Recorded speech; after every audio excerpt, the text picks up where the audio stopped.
Jadi kita selalu banyak ingat mati. Artinya kita sadari bahwa kematian ini pasti akan datang kepada kita.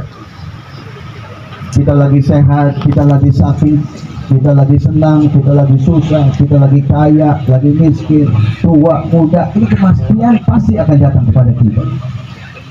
Dan ini hakikatnya para jamaah sekalian, hakikatnya saat ini, detik ini kita lagi antri mati. Betul gak kira-kira?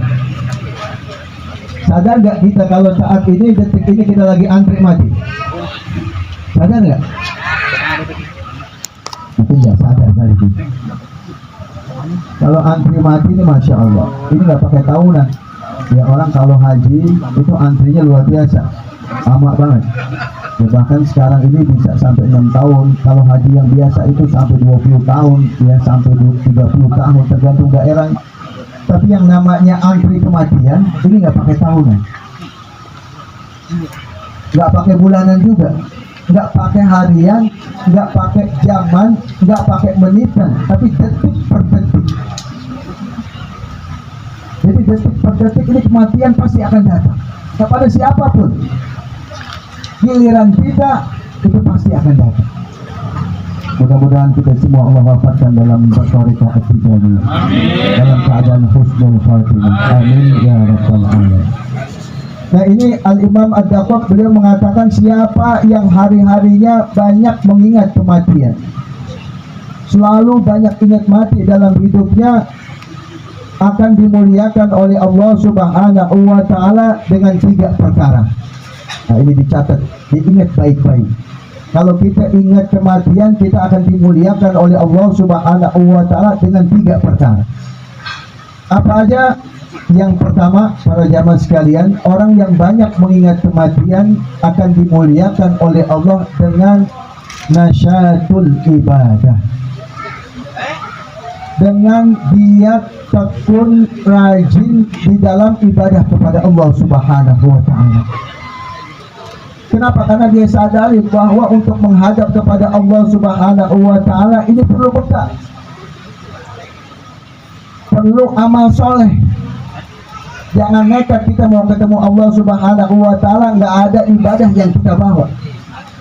Kita aja ini dalam hidup kita sehari-hari, ya tiap tahun ini ada istilah mudik di Indonesia. Orang kalau mudik ini Masya Allah, ya padahal mudiknya cuma berapa hari, mungkin seminggu atau 2 minggu paling lama. Tapi apa yang mereka lakukan, persiapannya luar biasa. Kalau bawa kendaraan sendiri, ya baik itu motor, baik itu mobil, dibawa dulu ke bengkel, diservis dulu. Kemudian juga belum kita siapin buat oleh-oleh, ya orang-orang yang berada di kampung kita, baik itu orang tua kita, handai tolan kita, tetangga kita dan lain sebagainya, kita siapkan. Itu perjalanan yang hanya 2 minggu para jamaah sekalian. Itu kita persiapkan dengan benar-benar. Kalau nggak punya duit kita bela-belain pakai ngutang, betul nggak?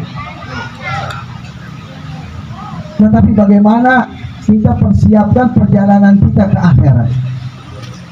Perjalanan kita ke akhirat ini bukan hanya 2 minggu, bukan hanya 1 bulan, bukan hanya 1 tahun, tapi selama-lamanya. Selama-lamanya perjalanan kita di akhirat. Kenapa perjalanan kita yang selama-lamanya ini tidak kita persiapkan dengan sebaik-baiknya? Kalah dengan kita melakukan mudik, dan itu hanya 2 minggu aja. Nah ini para jamaah sekali. Jadi orang yang selalu banyak mengingat kematian akan terus rajin, gemar, giat di dalam ibadah kepada Allah Subhanahu wa Ta'ala.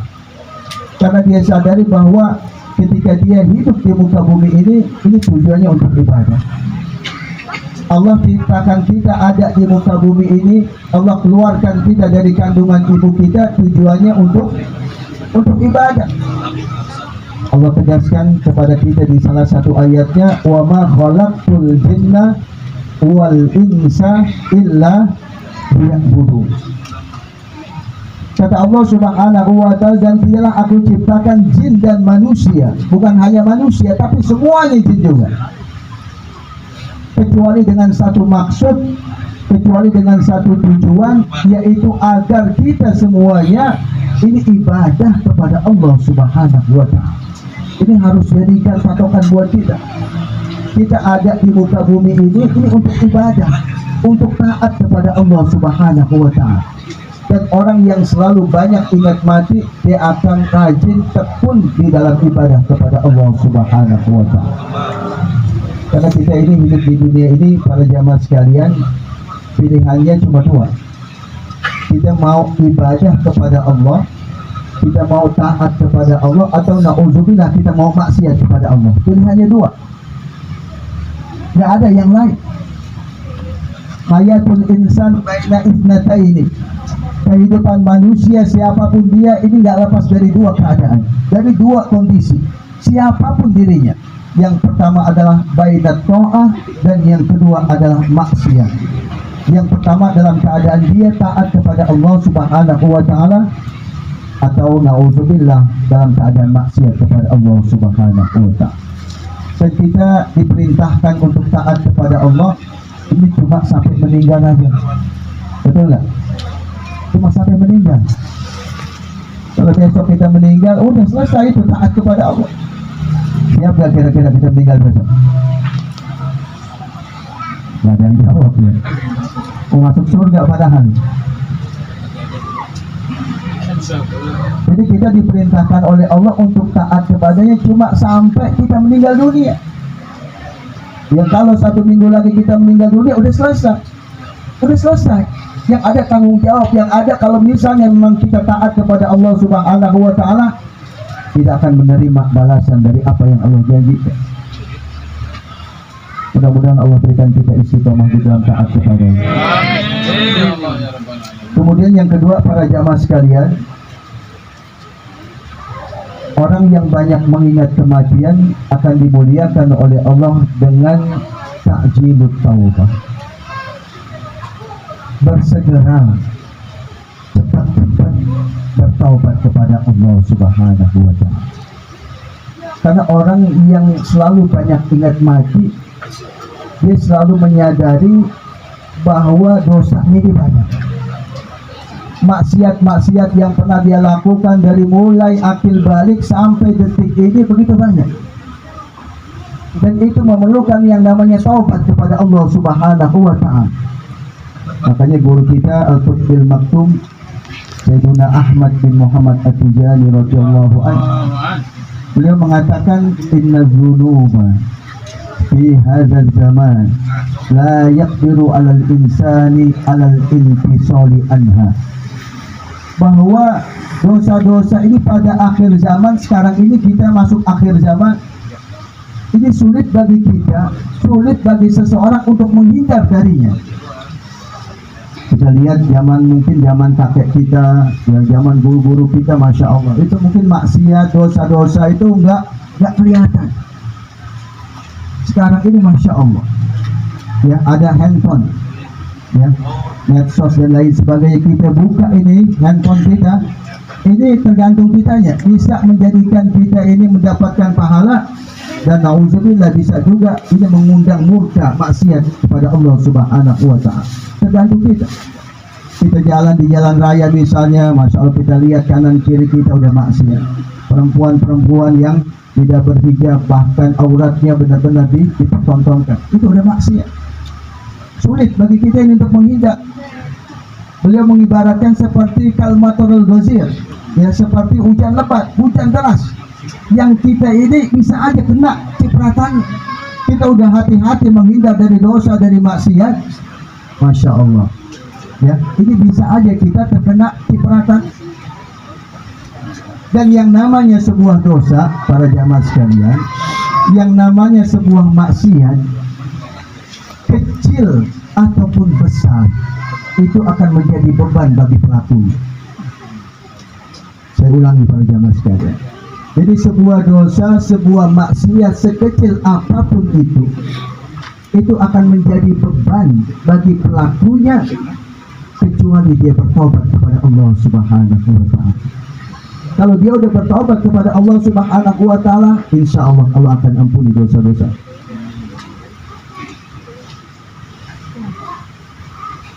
Mudah-mudahan sisa hidup yang Allah berikan kepada kita ini dapat kita kondisi dapat kita pergunakan sebaik-baiknya untuk terus bertaubat memohon ampun kepada Allah Subhanahu wa Ta'ala. Allah karuniakan kita untuk taat kepada yang ini, jangan sampai membuat kita sombong, jangan sampai membuat kita ini bangga diri ya, apalagi kita sombong. Sehebat apapun ibadah yang kita lakukan, kalau kita sombong nggak akan masuk surga kita.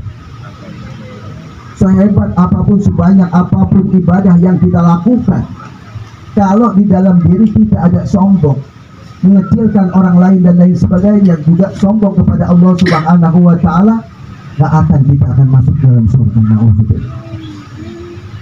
Rasulullah tegaskan kepada kita dalam satu hadisnya, la yadkhulul jannah man kana fi qalbihi mithqala dzarratin min kibrin. Nggak akan masuk surga, ciumnya aja nggak, baunya aja nggak akan cium dia ya. Nggak akan masuk surga orang yang di dalam hatinya terdapat kesombongan walaupun kecil. Mudah-mudahan penyakit-penyakit hati ini dijauhkan dari hati kita semuanya. Dan kalau kita berbuat maksiat kepada Allah, kita berbuat mungkarat, melakukan dosa-dosa juga, ini jangan sampai membuat kita ini putus asa dari rahmat Allah Subhanahu wa Ta'ala. Pernah dikisahkan pada zaman Nabiullah Musa alaihissalam, ini ada seorang ahli maksiat, Allah angkat jadi waliullah, Allah angkat jadi kekasihnya sebelum dia meninggal dunia. Hidupnya ini maksiat, tapi Allah angkat dia ini menjadi kekasihnya sebelum dia meninggal dunia. Makanya kita ini Masya Allah, dalam kehidupan kita sehari-hari, kalau kita melihat ada orang ahli maksiat, dia berbuat dosa, ya misalnya dia meminum minuman yang diharamkan oleh Allah, kemudian juga melakukan dosa-dosa yang besar yang lainnya, jadi jangan sampai kita menganggap kita ini lebih baik dari mereka. Betul nggak? Jangan sampai, wah itu mah ahli maksiat, itu neraka itu. Jangan sampai. Karena belum tentu nanti akhir hidupnya diri kita ini lebih baik dari dia.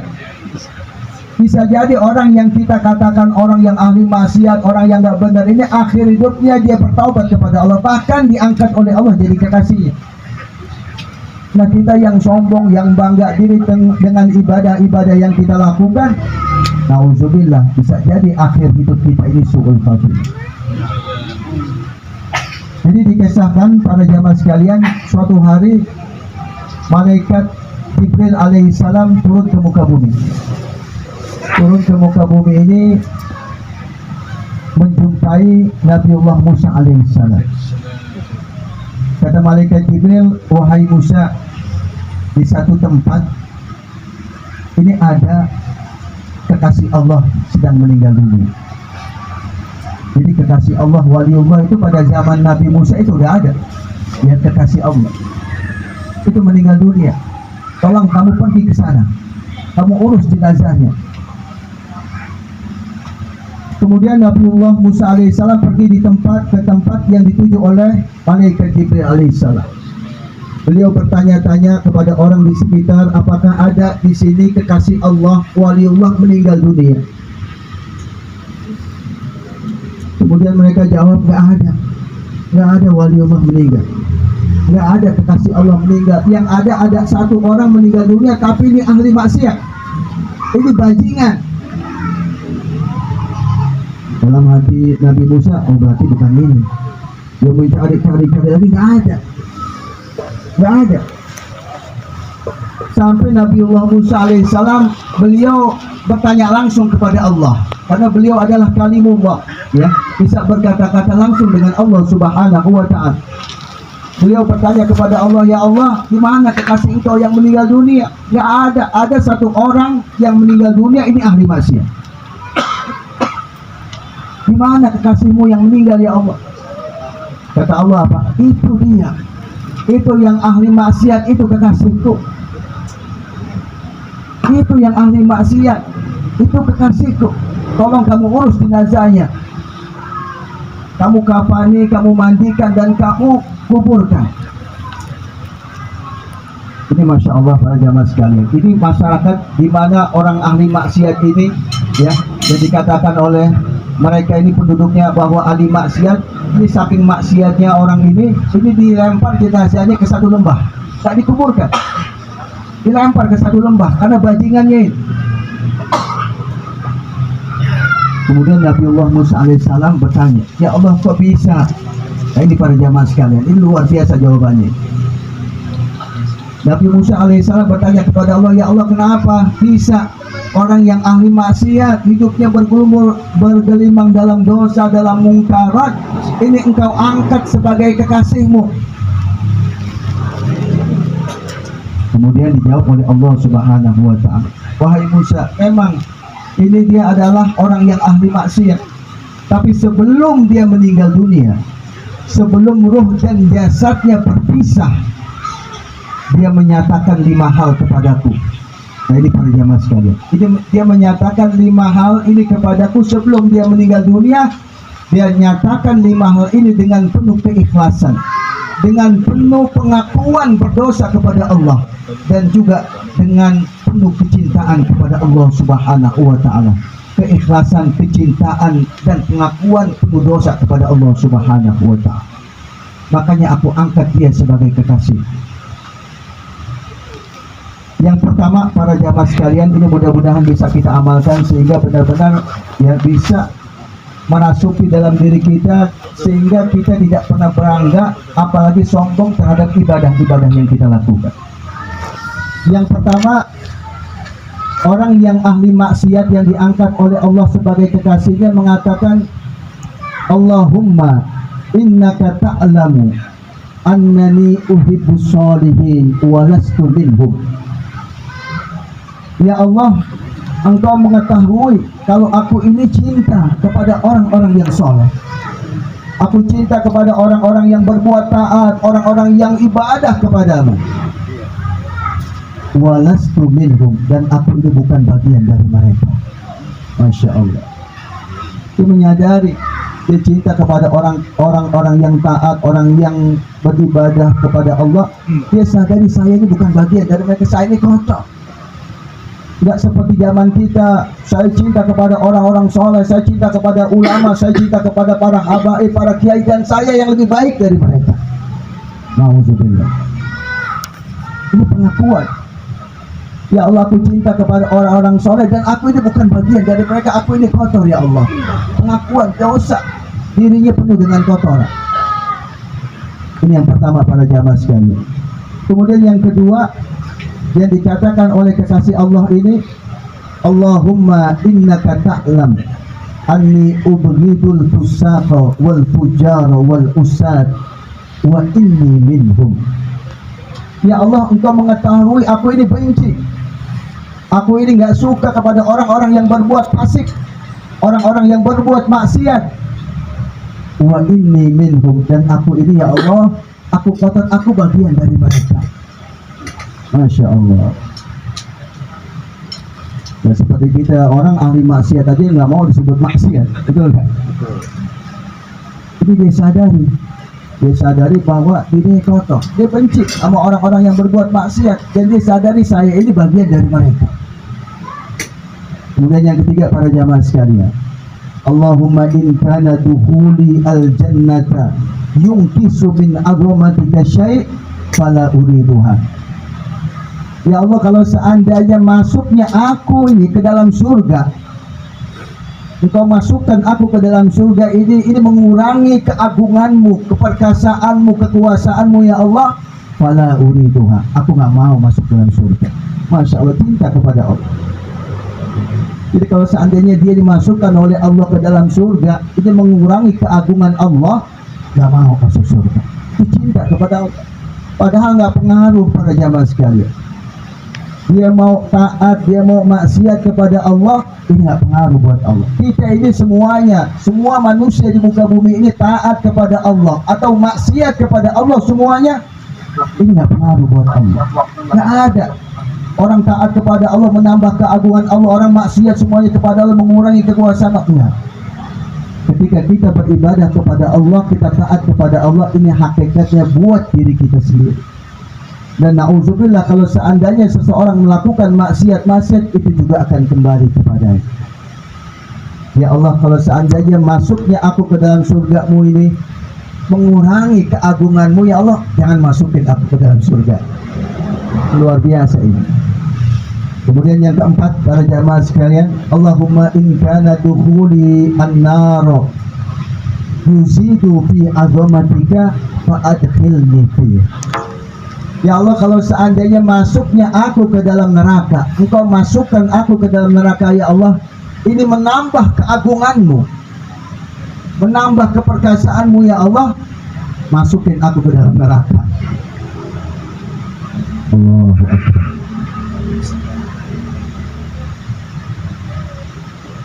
Sallu ala Muhammad. Kemudian yang terakhir, yang kelima, yang dikatakan oleh orang yang ahli maksiat yang diangkat oleh Allah sebagai kekasihnya ini, Allahumma illam tarhamni fala rahimani siwa. Ya Allah, kalau seandainya Engkau tidak memberikan rahmat kepadaku, maka tidak ada satupun zat, satupun di dunia ini, di alam ini yang bisa memberikan rahmat kepadaku kecuali Engkau. Dan kita para jamaah sekalian, kita ini masuk ke dalam surga. Amin. Ketika seorang masuk ke dalam surga, itu bukan dengan ibadah-ibadahnya. Bahkan Nabi Muhammad sendiri itu beliau katakan begitu, sampai aku sendiri ini masuk ke dalam surga ini bukan karena ibadahku, tapi karena rahmat dari Allah Subhanahu wa Ta'ala, kasih sayang Allah Subhanahu wa Ta'ala yang menyebabkan seseorang ini masuk ke dalam surga. Tapi salah satu cara kiat dalam mendapatkan rahmat Allah Subhanahu wa Ta'ala adalah dengan ibadah, dengan taat kepada Allah Subhanahu wa Ta'ala. Nah, ini para jamaah sekalian, inilah 5 hal ya yang menyebabkan seorang yang hidupnya dalam maksiat, bergelimang dalam dosa, kemudian dia berkata 5 hal ini kepada Allah Subhanahu wa Ta'ala dengan penuh keikhlasan, dengan penuh pengakuan, dengan penuh kecintaan kepada Allah Subhanahu wa Ta'ala. Bukan hanya dosa-dosanya diampuni oleh Allah, bukan hanya kemaksiatan-kemaksiatannya ditipeks oleh Allah Subhanahu wa Ta'ala, tapi diangkat oleh Allah Subhanahu wa Ta'ala sebagai kekasihnya. Nah, ini mudah-mudahan pelajaran baik ya buat kita, agar kita selalu waspada. Jangan sampai kita merasa bangga, apalagi sombong ya akan ibadah-ibadah yang kita lakukan. Ada seorang ahli hikmah ya, ulama besar pada zamannya, Syekh Athaillah, Ibnu Athaillah, beliau mengatakan bahwa sebuah dosa yang diiringi dengan penyesalan kepada Allah ini lebih baik daripada sebuah ibadah ketaatan kepada Allah tapi diiringi dengan bangga diri dan sombong ya. Mudah-mudahan kita semua ini benar-benar tawaduk ya, benar-benar merasa bahwa diri kita ini nggak ada apa-apanya, diri kita ini penuh dengan dosa, walaupun mungkin para jemaah sekalian di hadapan Allah Subhanahu wa Ta'ala kita adalah kekasih-kekasihnya, tapi jangan pernah kita menganggap bahwa kita ini adalah orang-orang yang suci, yang tidak pernah berbuat kesalahan. Justru semakin kita banyak mengaku bahwa kita ini banyak dosa, banyak kekurangan, itu menjadi nilai lebih di sisi Allah Subhanahu wa Ta'ala. Kemudian yang ketiga, orang yang selalu banyak mengingat kematian akan dimuliakan oleh Allah dengan qanaatul qalbi, yaitu qanaah, merasa puas, senang, bersyukur kepada Allah Subhanahu wa Ta'ala atas segala nikmat karunia yang telah Allah berikan kepadanya. Karena orang ini kalau dia nggak punya sifat qanaah, nggak punya sifat puas kepada Allah, betapapun banyaknya nikmat karunia yang sudah Allah berikan kepadanya, semuanya ini diberikan oleh Allah Subhanahu wa Ta'ala, tapi dia nggak punya qanaah ya, maka sebanyak apapun nikmat karunia yang Allah berikan kepadanya, maka dirasa nggak cukup buat dirinya. Orang yang selalu banyak ingat mati, dia akan qanaah, akan merasa cukup, selalu bersyukur kepada Allah Subhanahu wa taala atas segala nikmat karunia yang telah diberikan kepadanya. Inilah 3 hal para jamaah sekalian.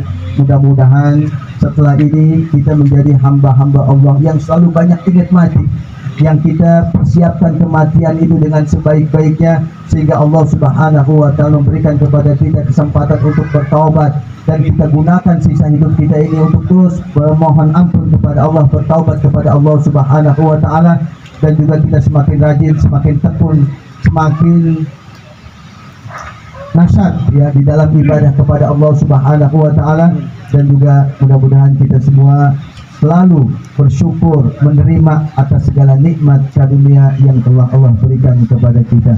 Ini saja yang dapat saya sampaikan, karena ini ceramah ini dadakan ya. Kurang lebihnya mohon dibukakan pintu maaf yang sebesar-besarnya. Wassalamualaikum warahmatullahi wabarakatuh.